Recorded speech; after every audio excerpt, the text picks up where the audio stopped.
my soul was being fought over for. It was terrifying, and I was completely helpless to do anything about it. The weight of my sin, I was convinced that my life wasn't worth it. It wasn't worth what I had just seen Jesus do on the cross. When I managed to open my eyes, I saw the hand right in front of me. And I didn't know whether it was God or Jesus or how that worked, but it was there, and I took it. And in that moment, I felt like I was reborn.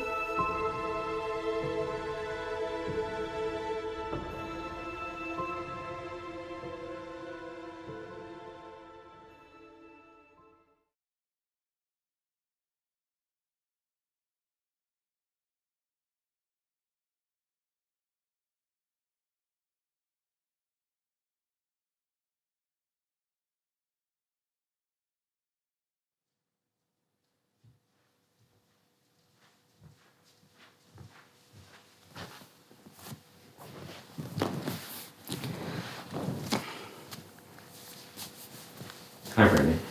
Hi, Justin. You are officially the first member of our team to share their testimony with the world. How do you feel? Of course, nervous, but I'm also very thankful. Thankful that you guys could be here, take the time and use your creative abilities to be able to help me share my story. And yeah, to be able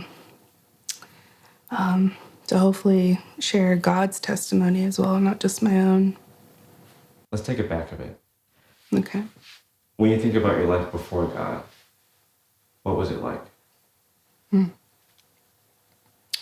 when I think about my life before God, I'm looking back through a different lens now. And I'm now just starting to feel like my past self is a stranger. I've changed so much with God in my life. And not just on the outside, it's been internal, deep change. It's something that I've needed for so long and never felt this way. And it's hard to compare this internal change to anything that I've ever even tried. So it's been exciting. It's been a journey. I never want to go back. So, if you take your life and let's just stretch it out into a timeline, let's scroll all the way to the beginning. Okay. From your perspective or from your memory, where did your life begin? Well, if we can talk about where my life began, growing up, I moved around a lot, from Colorado to Texas, New Mexico, Kansas, even Juarez, Mexico. And I was blessed to have my family with me. We were all together. Even my grandparents were around. But the constant moving and, changing schools almost every 2 to 3 years never really gave me anything to stand on. I was never able to get comfortable anywhere. And every day it felt like I had to stay alert. I had to be ready for whatever was next, whatever new move, new school, new people. People came and went in my life, and that was just something that I got used to. And relationships didn't seem to stick. They felt temporary. And unfortunately, I just never really invested in them. I was constantly between cultures and environments as well, never fully rooted in one. It made me very anxious as a kid, just always anticipating change, embracing change, or learning how to embrace change.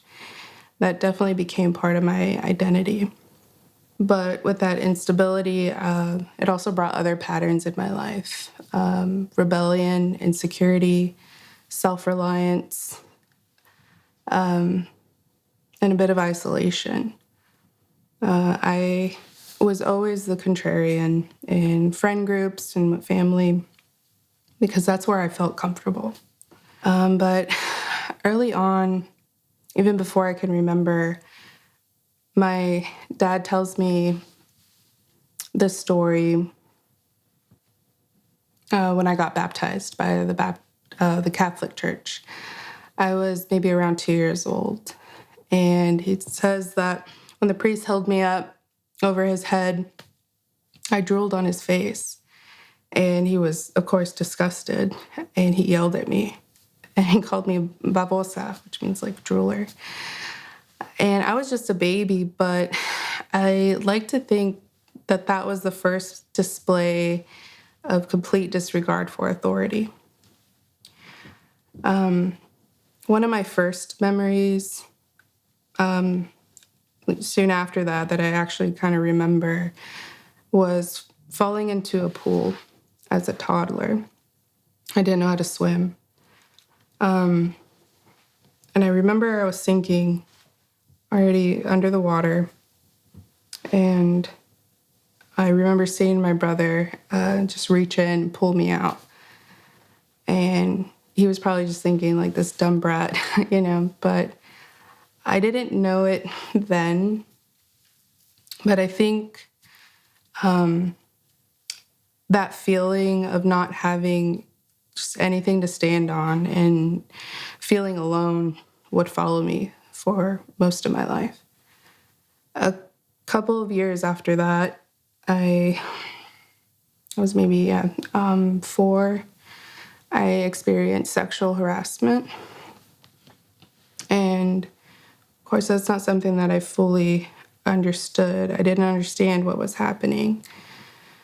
But I knew that something was wrong.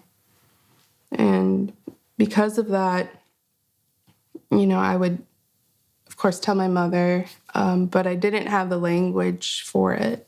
I just knew I was being forced to do something that I didn't want to do, as well as my brother, who was with me as well. After that moment, I didn't feel like my voice was heard. I didn't know what that was, of course, but no matter what I said to stop it, it didn't matter. It continued on until we moved, but I went years, maybe a decade, without feeling like I could initiate conversations and talking to people. There was just something in me that said, not to speak anymore. Like it didn't matter. And that set me back so much, of course, with relationships and for friends and family and development. I felt like my daily life was just shifting sands. And I grew up, again, mostly with my whole family, and lucky to have my grandparents either with us or I went with them. And my family were non-practicing Catholics, if that makes any sense. So I was mostly around Catholicism, but my family was also indigenous. So we had a mixed beliefs and practices in the home. And I remember my grandmother praying. She always had her Bible and stuff, a rosary, saint candles, and things like that. But also, she would chant. Her prayers would seem to turn into chant sometimes during moments of healing, or if she was asking for guidance. And I remember that she taught my cousin and I the Hail Mary prayer, but she never explained who I was praying to or who the Father, the Son, or the Holy Spirit were. So without anyone really explaining that, I think I started to build this idea that that the spiritual world was something that you could access if you did certain things or you said certain words in a certain way. You could call on help for. You can call on something for help, something unseen. So I didn't really question that. I just took it when I saw and I believed that it worked. I also, grew up with like cartoons and movies. Definitely just infatuated with a lot of Disney movies. Harry Potter was a big part of my identity. Even Sailor Moon and anime. So they always seemed to harness things when they needed help. It's just, that seemed almost normal to me, even though they were cartoons and whatnot. But as I got older, I think it was around 14 or 15 years old, I did something I feel deeply ashamed of now, and it is difficult to go back to. It wasn't something that I planned or thought, this is what I need to do. But it did happen, and I'm not afraid to talk about it. But around that time, you have to understand that my life was already really dark. Again, I wasn't really talking to people. I had isolated myself. My thoughts were always about wanting to die in a car accident. I would cry myself to sleep a lot. So something was already fundamentally wrong with me. And I was spiraling. I remember I was already skipping school, experimenting with drugs. I was self-harming my body and withdrawing more and more from friends and even my brother. So I knew I needed help, and I wasn't getting it in the way that I needed from anyone that I knew. It was always kind of, multiple times people would say, like, why are you depressed? You have nothing to be depressed about. You have your family, a house, you did good in school. I was in sports. So on the outside, it looked like I was fine. But I didn't know God then. The only time he crossed my mind was thinking that if he were real, he would help me. He would not let these things happen to me, and he wouldn't allow me to feel the way that I was feeling internally.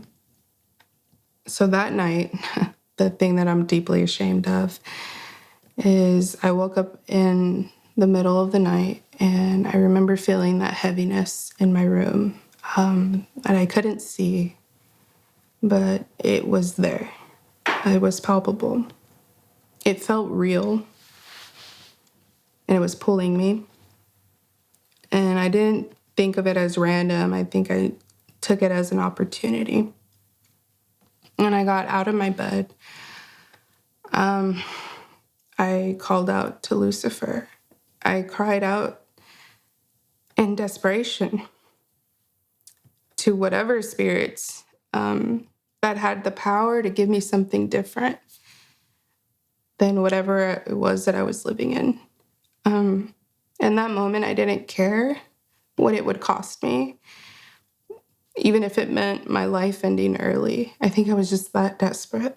I turned to that power and guidance in ways that I didn't understand and maybe didn't even fully believe, but I was desperate enough to try it. After that moment, things didn't get better. And I remember my family, we would go to a non-denominational church on Sunday, but it was, I would go with the youth groups, and afterwards we would go to lunch. So it was just a social matter. No one ever taught me to read, why to read the Bible, to read the Bible, what repentance was. I mean, none of that. It was just a thing we did. So I continued to spiral. No matter what I did, and I withdrew from school, all the activities. I couldn't keep friends. And things happened. I remember I changed schools hoping that would help.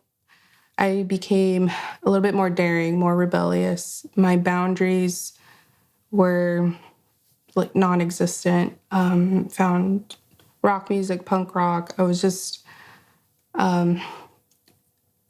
rebellion was my identity. Even though I still did good in school, I met the standards, but I just didn't want to be a part of society. I didn't understand it because I never felt like I fit in. So I was always open to trying new things, pushing the limits, and not aware of what I was attracting into my life. But when I was 16 or 17, drugs led me into the emergency room. And what I experienced during that incident terrified me. And it wasn't just what I was doing physically. It was what I felt and just the whole mental experience of that. And it was enough to scare me straight and allow me to give up on the spiritual world completely. I tried disconnecting from that whole side for a while, and I became an atheist. I tried different versions of a fresh start after that and completely changed, dressed differently. I put my head down and focused on school. And I was able to find some identity in journalism. And I excelled with that for a few years. I won awards, became editor-in-chief. Like, this was the first time that I saw a future for myself and a career path. But just right out of high school, one of my first job interviews, I experienced an attempted sexual assault, and it shattered me completely. It changed the direction of my life. I lost the path that I had envisioned. I lost that sense of identity. I couldn't do interviews anymore for the magazine that I was working for, and I got fired. So I spent some time after that just trying to find joy in my life again. But that just led me to drinking and drugs and partying. And I was trying to rebuild what I had lost without even knowing what I had lost, if that makes sense. I think after one of my long-term relationships had ended, I moved to Colorado thinking it could be a fresh start, just doing the same thing that I had known and grown up knowing. Moving and changing my environment completely could help change me. In Colorado, I found health and fitness. I felt like that was a sense of control. I found yoga and meditation, which was very peaceful. I sought new environments, new places, like traveling, and I felt like these new versions of me felt like I was finally breaking out of that crash and burn cycle that I was so used to, if that makes sense. So after maybe a year or two, it looked like things were getting better. I could actually Actually, I don't know. I don't know how to explain that, but I think ultimately it was just me still relying on myself to create peace, to create identity, and trying to hold everything together. And I was always doing everything except looking within. I think I decided to join the Navy about 2 years living in Colorado. I hit a point where I realized like I never actually changed inside. That everything I had gone through, I felt like I had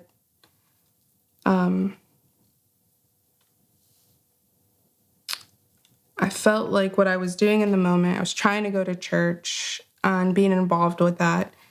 I kept hitting that same wall. I was looking at my life, and I remember one day at a really good job that I was working, an office job with good benefits. I remember looking around the office and thinking, I could probably be here for the rest of my life. And that thought scared me. I was terrified of that stability. And I think it was just because it felt empty. It wasn't enough for me. And honestly, it never would have been. I think I truly needed help. I wanted to do something meaningful and be a part of something bigger than myself. So the Navy seemed like a good idea. And I think I even had this idea that I could be a photographer for the Navy. Like I could finally do something that I was good at and that I enjoyed. And the Navy sort of provided the financial stability and a structure, but it was also a commitment. I mean, the thought of signing a 6 to 8 year contract was a challenge that I was actually ready for and wanting because I knew it was something that I'd never done in my whole life. And I remember just welcoming that. But this was just another shot at building a foundation for myself and hoping that it would fix what was broken inside of me. But very early on in my Navy career, I faced a disciplinary incident that turned into public humiliation. It wasn't just the punishment itself. It was being exposed in front of everyone in that way. I mean, everyone knew who I was, and the rumors were just outlandish. I felt like everything that I was trying to build up to that point, everything that I thought I was becoming, just collapsed in front of other people. People I didn't even know, but they all knew me. What died in me, those 45 days of restriction, which was one of the punishments of being in essentially Navy prison in a dilapidated building that smelled terrible, stripped of everything, no phone.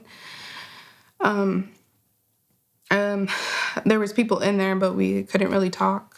And those 45 days, I mean, it was just awful. Someone who I had just met at the time, who is now one of my best friends, describes it as watching the light get sucked out of me. And yeah, it was such a blow, and that's what it felt like. So those 45 days turned into 60 days because of an appeal process that I attempted to appeal. I just felt the punishment was too severe. But yeah, there was nowhere to go at that time, nothing to distract me, no one to talk to or call, and I couldn't hide behind, right? I was forced to sit with myself and everything inside me, the shame, the confusion, the regret, all these questions, like, did I really deserve this harsh of a punishment? Did I have to do this to myself? Or why did I do this to myself? And why couldn't I just be normal? Why couldn't I just function like everybody else? So that mask that I had carried and upcycled again and again just completely shattered, and there was nothing in me left to replace it. I didn't recognize who I was anymore. I couldn't look at myself in the mirror or look at myself with any sense of love or confidence. I was afraid to make decisions, afraid to participate, afraid to be seen. And most of the time, I just felt numb, like I was dead inside. And that began a severe depression that would last years, almost a decade. And the only moments that I felt anything were when someone would go out of their way to talk to me or to pull me into something and invite me somewhere. I felt like I needed other people just to get up and get out of my head. So after a month of being on that ship, I had to be rushed to the hospital, to the emergency room for an ovarian torsion. And after the emergency surgery, I got arrested for shoplifting while I was still recovering from that. And I remember thinking, like, of course, this is where my life is going. Like, here we go again, Brandy in trouble. It's like I already decided who I was.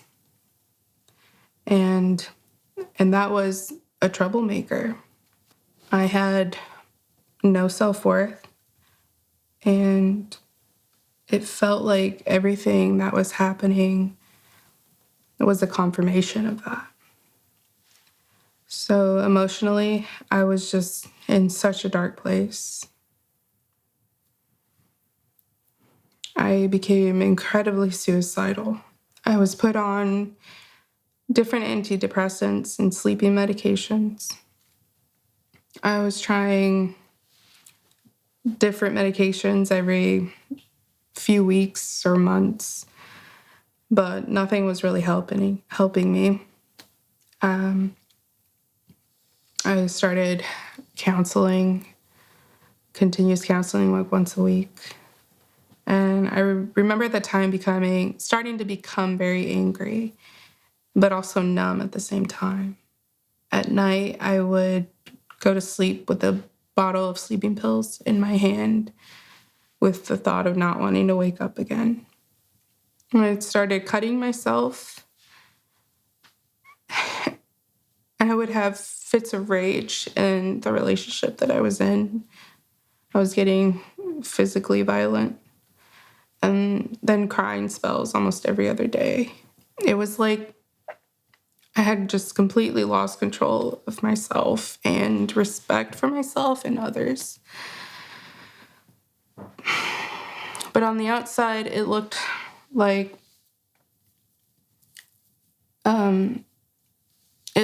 I was okay. I mean, I was moving through the things that were in front of me. I was going to work, responding, just trying to be normal, but inside I was falling apart. And I remember I began to recover physically, but again, mentally, I was becoming worse and worse.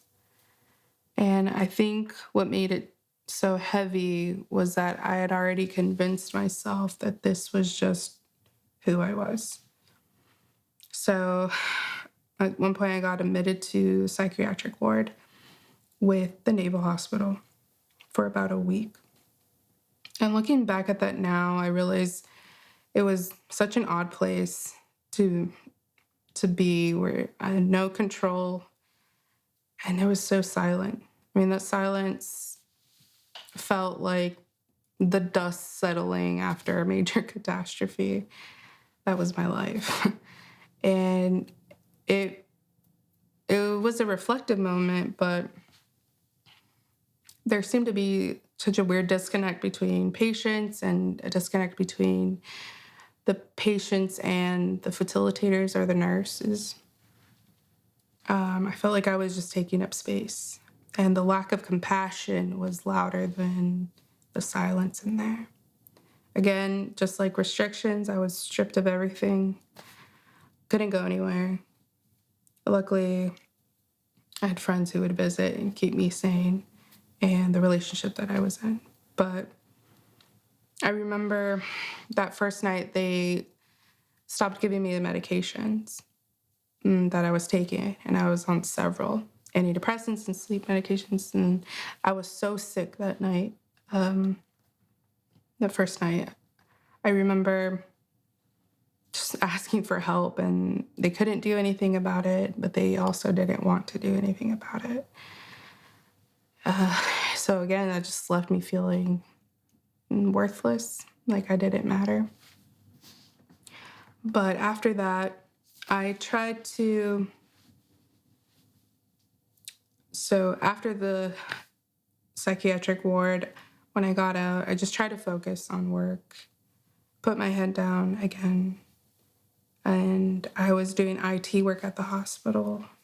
I focused on that. At some point, I went on a cruise with my mom where I met someone who would later become my boyfriend. And about a year later, we were able to move in together. I was still struggling mentally, of course, but also just beginning to heal. And if we can fast forward, I was already living with Cole when I walk out of my office and I see Cole sitting there with a Bible open. And he was obviously distraught, had been crying. I was concerned. He looked so torn. When he looked at me, his eyes were different. Like they had just seen something that nothing around him could impress him or could shake him. Something in him had shifted, and I had no idea what that was. When I asked him what was wrong, he wasn't trying to explain anything to me. He wasn't trying to convince me of anything. He was just still trying to process what he was going through. So I didn't push him. But I remember him saying, "It's real. It's all real." And it felt genuine. It felt different. There was something real happening in him that I couldn't explain. But I could see it and hear even the difference in his voice. You know, I tell him after that day, his voice became a little bit lower, more serious. And seeing that shift in him made me curious. Whatever he was experiencing wasn't something that I could forget. It was just subtle but different and powerful. So after some time, Cole had asked me to watch this movie called Son of God. And during that time, I had returned to things like yoga and meditation. I had crystals. I was paying attention to spirit numbers, trusting in spirit guides, and learning about white witches and wanting to be one. I was seeing a counselor who introduced this book to me called The Course of Miracles. And that book had daily meditation practices where you could eventually change the person you were. So I was in this stage of looking for hope and looking for answers. So when Cole and I had looked heavily into some of the darker practices in this world. And there was things that we saw that we couldn't unsee. And one of them was gematria. Gematria had shifted our perception of the world and dimmed the light completely. So we needed to bring some positivity back in our life. So when Cole asked me to watch this movie, The Son of God, I was open and willing at that time. As I'm watching it and the movie went on, something started to happen inside me, and I couldn't ignore it. It wasn't obvious or overwhelming at first,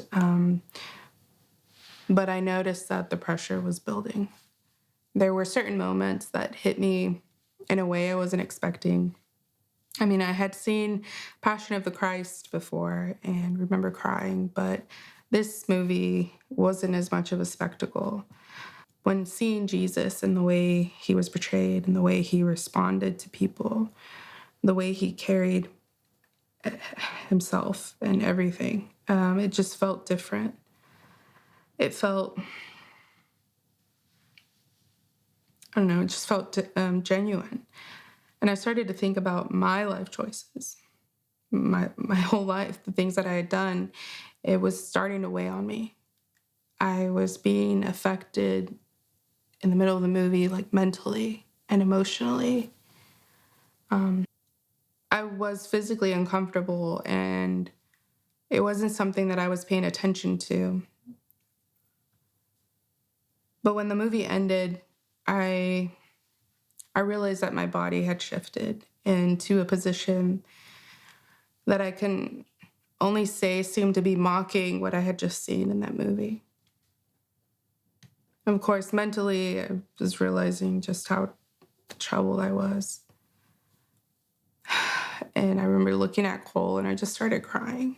It felt like I was a little girl just crying.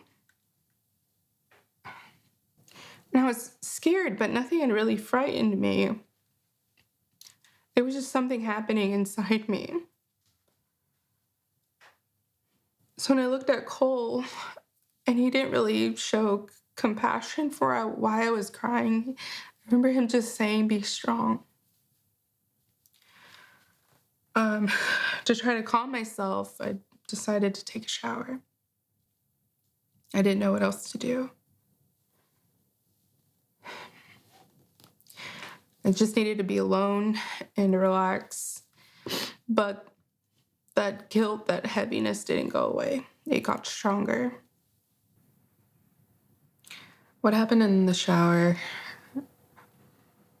felt like my soul was being fought over for, and it was terrifying. And I was completely helpless to do anything about it. It felt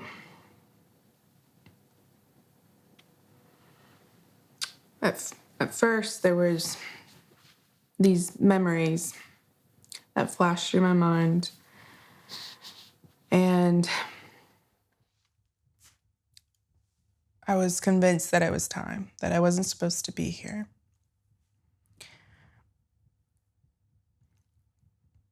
And all those memories were all the bad things that I have done to people, to myself, to family and friends. It all culminated to feeling like I shouldn't be here.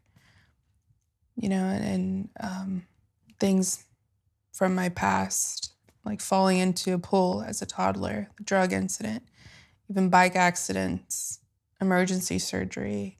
These memories showed me that I wasn't meant to be here, that I wasn't meant to be alive.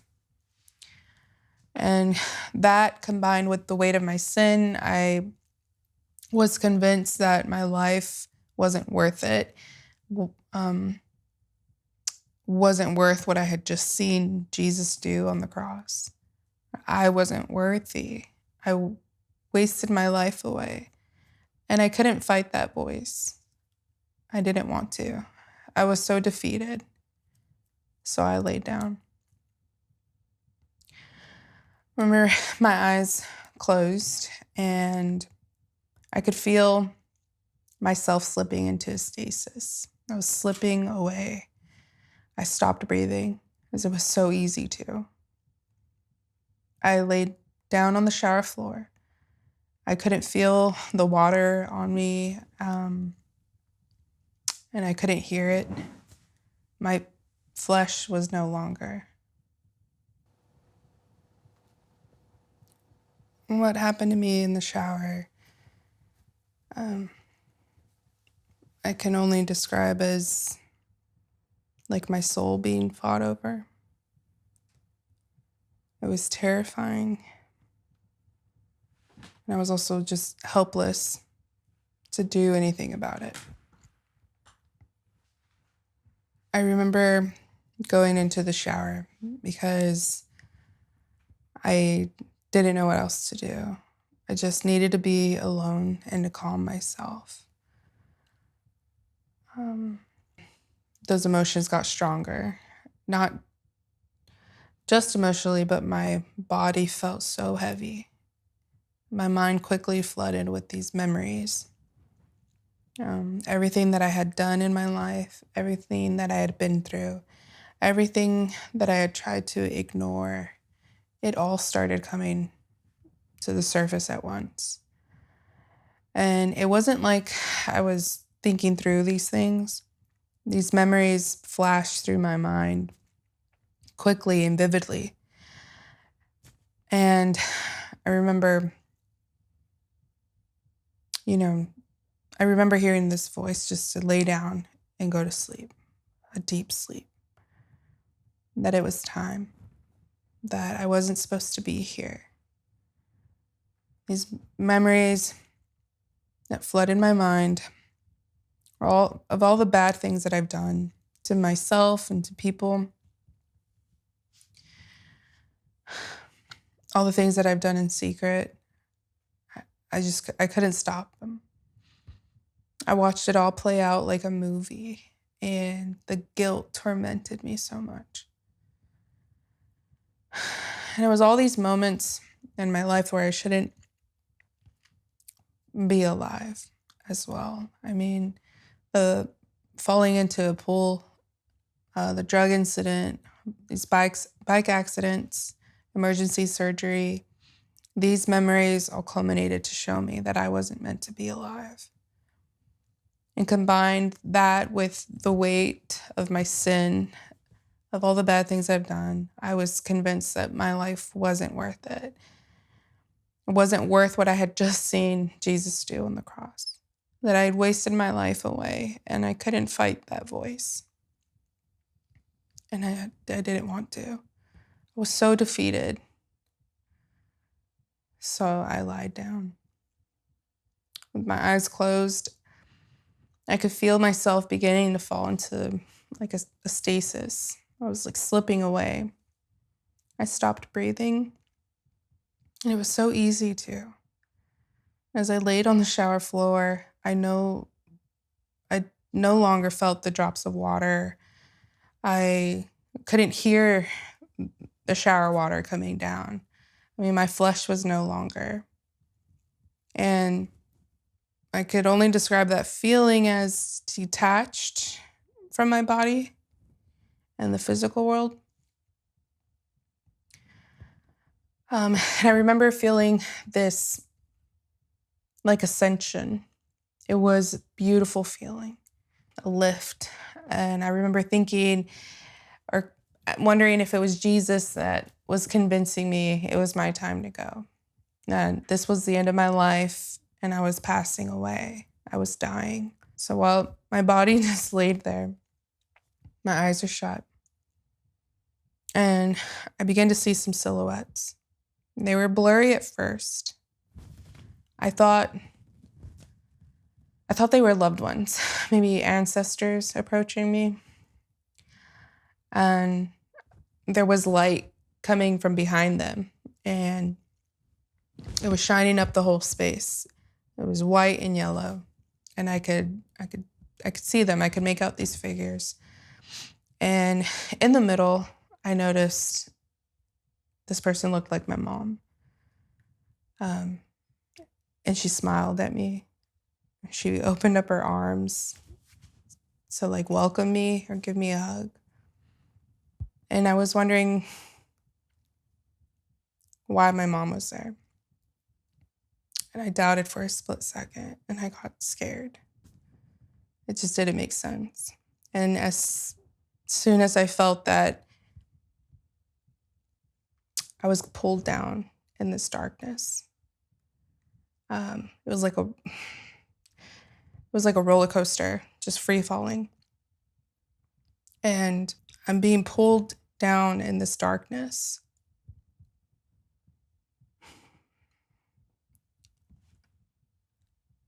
And the heaviness was just overwhelming. It was suffocating. It felt like sorrow and sadness, confusion. And I was so scared. I wondered, what did I do? Did I do something wrong? After just feeling that beautiful feeling and seeing that light, it was just gone in a second. In that dark space, with my eyes still shut, everything's just black. I began seeing some two white figures coming towards me.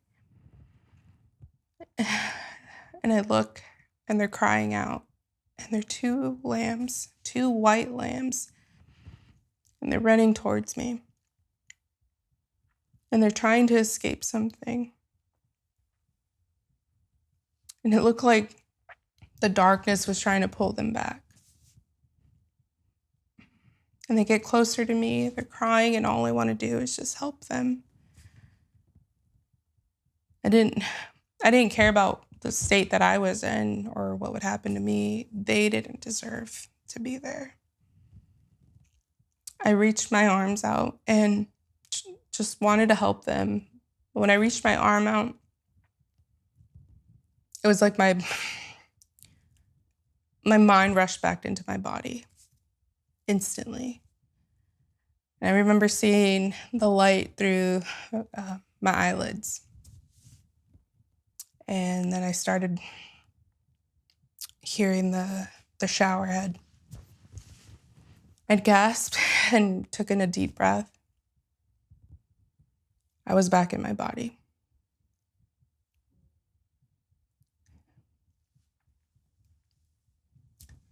When I managed to open my eyes, I saw the hand right in front of me. And I didn't know whether it was God or Jesus or how that worked, but it was there, and I took it. I grabbed his hand, and I tried to get up. And in that moment, I felt like I was reborn. So I got on my knees, and I repented for the first time in my life. I said, Lord, please forgive me for all that I've done, all the pain that I've caused, and all the wrong that I've done, evil. Everything I've ever said, please forgive me. I just wish to serve you, dear Lord. I remember asking him to use me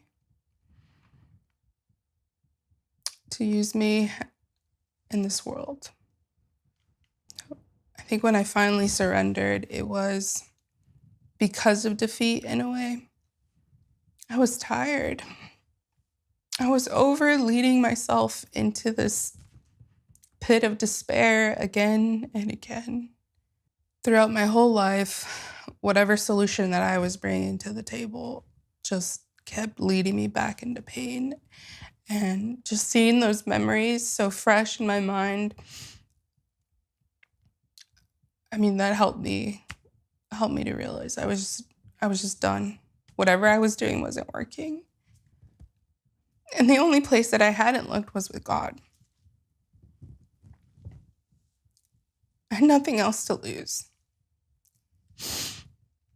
But whatever I had inside me, whatever I had known for most of my life, whatever it was, it didn't want to let me go that easily. Because just not too long after that, I spiraled. It was like panic came, just took over my mind. I was yelling, just yelling out, screaming, and I started cussing. And Cole came into the bathroom to see what was going on. And the shower was still running. And I'm inconsolable. But Cole was terrified and he just stood at the door. He didn't want to come near me.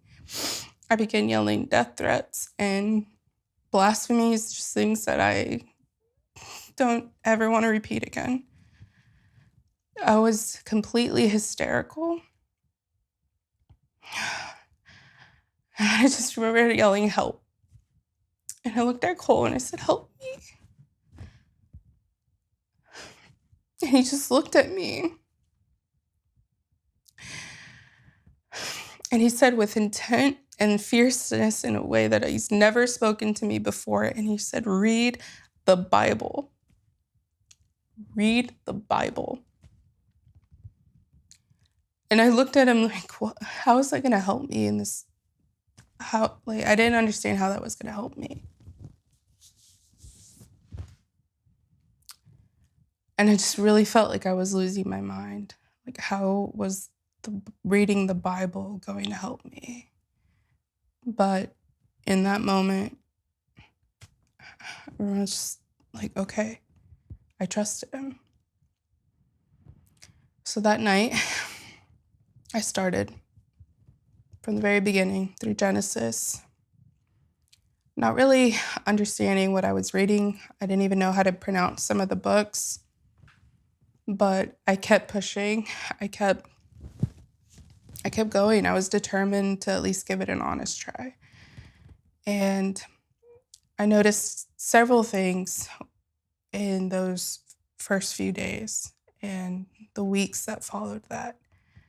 And I remember working on a project outside and just thinking it was so bright.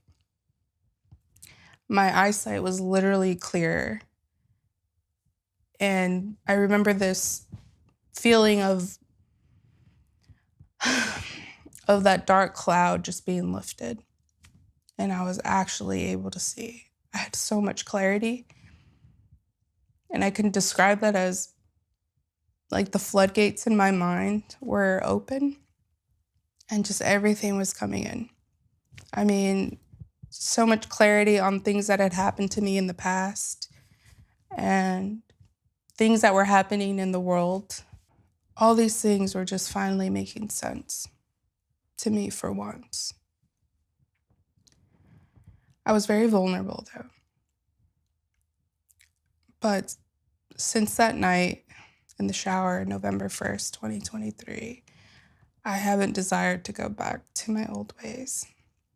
I stumbled early on as I continued surrendering pieces of myself.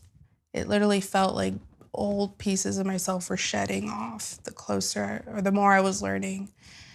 And that wasn't easy, especially with friends and family, not fully understanding. I mean, they could see that I was changing, but they never asked why.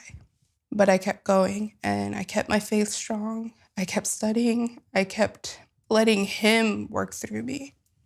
I learned that God is about love, that he is in the business of transforming hearts and saving souls.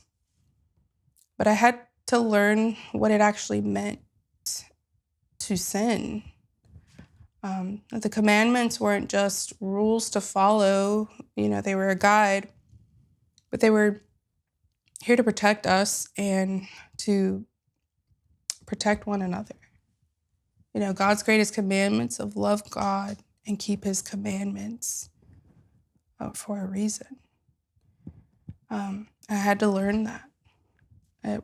We shouldn't be afraid to be set apart if we follow him and if we follow his laws. That was a sacrifice that I was so willing and so happy to make. Because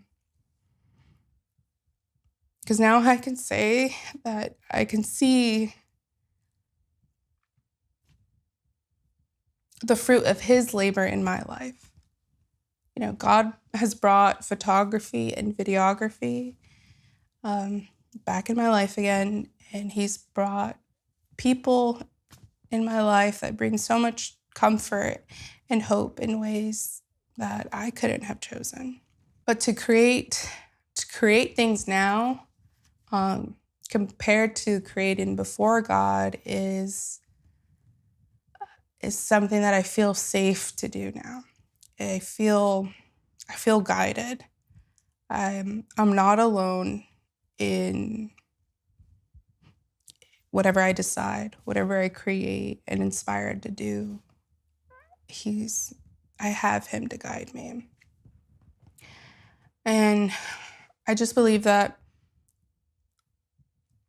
when things come up or things seem a certain way, I don't have to worry anymore. I don't have to try to overcome it or fix it or overcorrect like I used to do. I fully trust in God's timing and that everything is placed in my life either to shape me, to improve me, to test my faith in him. It's just a whole different perception now. I'd also say that this is a relationship worth giving into and staying the course because he will bless you tremendously in ways that are difficult to explain. But when you learn his character and you learn the ways in which he works, since he never changes, you begin to notice him in your life. And there's no denying that he's guiding you and that he's surrounded you. And that's what he's the key means to me. There are no constraints, nor man-made limitations, no walls, no barriers that can restrain the power of Jesus. I believe that Jesus is who he says he is, and his power can reach anyone, anywhere, no matter what culture you come from, no matter what denomination or religion you're part of, whether you're Native American, Hindu, Muslim, whether you're in the Amazon or the Himalayas. Whoever you are and whatever you've done in your life, you're worth it, and he can work in you if you allow him to. If you allow him in your life, you just need to be open, even just a little. Allow him to meet you where you are and transform you inside and out. It's not a power that's confined or controlled. It's not limited by anything that we build or we do. His power reaches beyond all of that. And that's what he's the key means to me. Can you pray for the person or the people who are going through what you went through all those years ago? Yes. Let's bow our heads. Pray. Dear Lord, I just pray that whoever's watching this and feels like they have no foundation, who feels that they're lost in this world, who feel that they've tried and tried, but they just can't catch a break. I pray that you meet them exactly where they are, dear Lord. I pray that you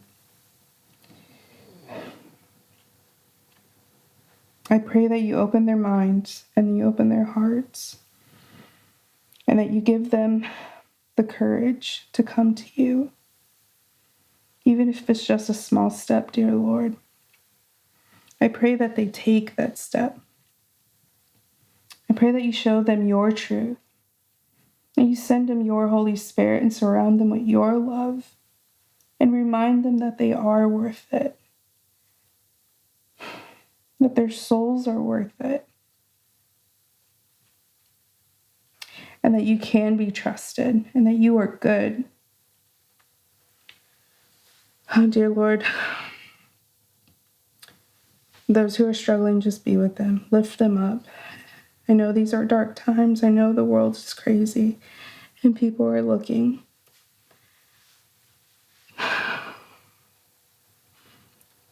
I just want them to come to you, that you can